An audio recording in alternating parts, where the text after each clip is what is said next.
Cześć wszystkim, witajcie na moim kanale, na którym poruszam kwestie związane z ochroną środowiska i biznesami. Dzisiaj nie będziemy już rozmawiać o globalnym ociepleniu, porozmawiamy o czymś trochę bardziej banalnym. Od kilkudziesięciu lat jesteśmy otaczani z każdej strony reklamami i promocjami i czasami mamy prawo czuć się trochę osaczeni. Ciągle podsuwa nam się kolejne nowości, bez których, jak nam się sugeruje, nie możemy się obyć. Warto poznać zagrywki, które stosują firmy, aby sprzedawać nam swoje produkty. Dlatego dzisiaj wyjaśnimy sobie kilka podstawowych pojęć z zakresu marketingu. Mam nadzieję, że pomogą Wam one w uzyskaniu większej swobody i świadomości konsumenckiej. Zapraszam.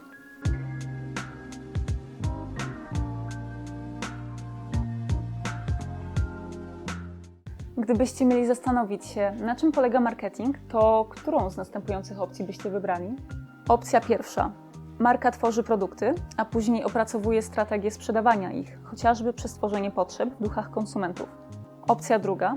Marka poznaje konsumentów i trendy, a później projektuje produkty pod konkretną grupę konsumentów. Dam Wam kilka chwil na zastanowienie się, która z tych opcji bardziej Wam pasuje. Jak myślicie? To właśnie ta druga opcja opisuje najlepiej działania marketingu. Już Wam tłumaczę dlaczego, ale pozwólcie, że najpierw pokrótce przedstawię Wam historię pewnego napoju, który kilka lat temu miał podbić francuskie sklepy. Był to napój, który miał być przeciwnikiem energetyków, miał on bowiem właściwości relaksujące. Zawierał także takie dobroci jak witamina B, magnez i antyoksydanty. Przewidywano, że marka osiągnie wielki sukces, jednak szybko ślad po niej zaginął. Dlaczego? Jeszcze do tego wrócimy, ale na razie pogadajmy o marketingu.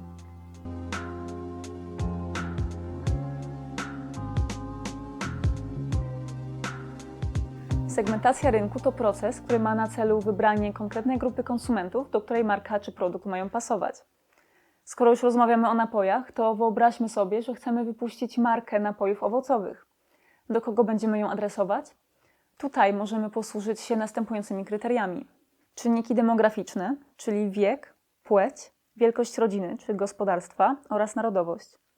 Czynniki społeczno-ekonomiczne, które biorą pod uwagę wykształcenie, wielkość dochodów, wykonywany zawód i miejsce zamieszkania, czyli miasto lub wieś. A także czynniki psychograficzne, zainteresowania, osobowość i styl życia. To właśnie te kryteria pomagają nam zdecydować, do kogo będziemy adresować nasz napój owocowy. Czy będą to dzieci, młodzież czy dorośli? Jakie mają upodobania, a jaki mają styl życia?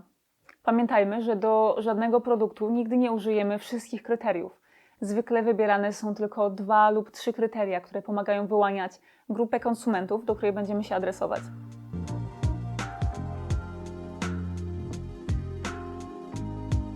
Każda marka ma za zadanie określić, jak chce się pozycjonować na rynku względem konkurentów.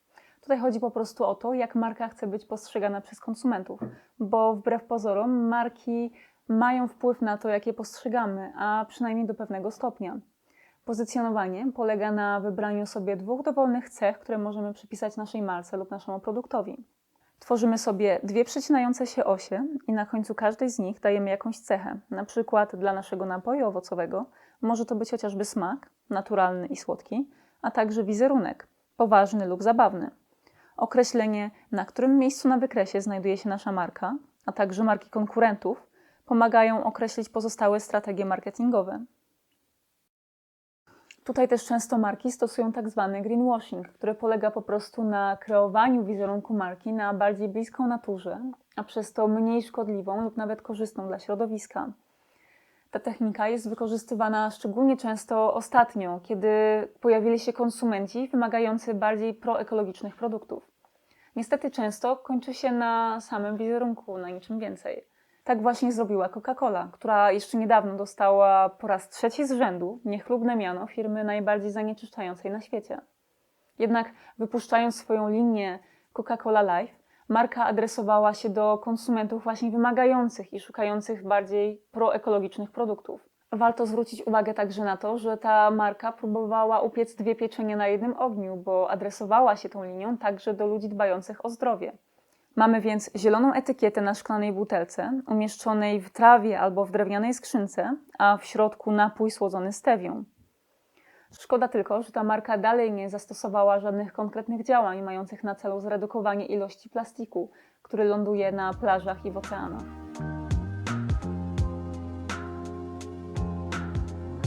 Jest to absolutna podstawa marketingu, chociaż najbardziej oczywista jest dla nas część dotycząca promocji. W angielskim chodzi o product, price, place i promotion, stąd właśnie jest powszechnie używany skrót 4P. Te elementy muszą być spójne nie tylko między sobą, ale także z pozycjonowaniem marki i wcześniej wybraną grupą konsumentów, do której się adresujemy. Tutaj trzeba ustalić, jaki będzie to produkt i jak dokładnie będzie wyglądać, jakie są jego mocne i słabe strony i jak pozycjonuje się względem konkurencji. Tutaj warto jest znaleźć jakąś lukę na rynku i konkretną potrzebę, którą zaspokoimy dzięki temu produktowi. Tutaj warto podkreślić, że potrzeby nie są wymyślane na potrzeby marketingu, chociaż czasami tak uważamy. Ale to właśnie trzeba znaleźć, jaką dokładnie potrzebę zaspokajamy danym produktem, nawet jeżeli nie jest ta potrzeba tak oczywista, jak mogłoby się wydawać. Cena musi być oczywiście na tyle wysoka, żeby producent i dystrybutor miał z produktu marżę, ale też nie może być zbyt wysoka, żeby nie zniechęcić ludzi. Tutaj często przeprowadza się ankiety, które mają na celu właśnie ustalenie tego idealnego złotego środka, gdzie cena nie jest zbyt niska, żeby u konsumentów nie sprawiać wrażenia, że produkt jest zbyt słabej jakości, ale też nie jest zbyt wysoka, bo naszych klientów, do których się adresujemy, musi być po prostu na ten produkt stać. Dla każdego produktu trzeba wybrać kanał sprzedaży i tutaj mamy do wyboru sklepy internetowe i fizyczne. Często marki decydują się pojawienie się na obu tych kanałach, ale zdarzają się także marki, które są tylko na jednym. I to także może być ciekawa strategia. Jeśli chodzi o sklepy fizyczne, to tutaj też ważne jest, do jakiego typu sklepów się wybierzemy, no bo te sklepy wpłyną na wizerunek marki. Jeśli weźmiemy przykład naszych napojów owocowych, to marka będzie miała zupełnie inny wizerunek, jeżeli pójdziemy z nią tylko do aptek, niż gdybyśmy umieścili nasze napoje we wszystkich sklepach spożywczych. Tutaj chodzi o to, jak będziemy promować nasz produkt. Gdzie będą nasze reklamy, jak będą wyglądać i do kogo będą się adresować. Jeśli chodzi o miejsce, to możemy umieścić nasze reklamy w telewizji, w radio, na billboardach, a także w internecie. I tam w internecie też mamy cały zakres platform, na które możemy się udać.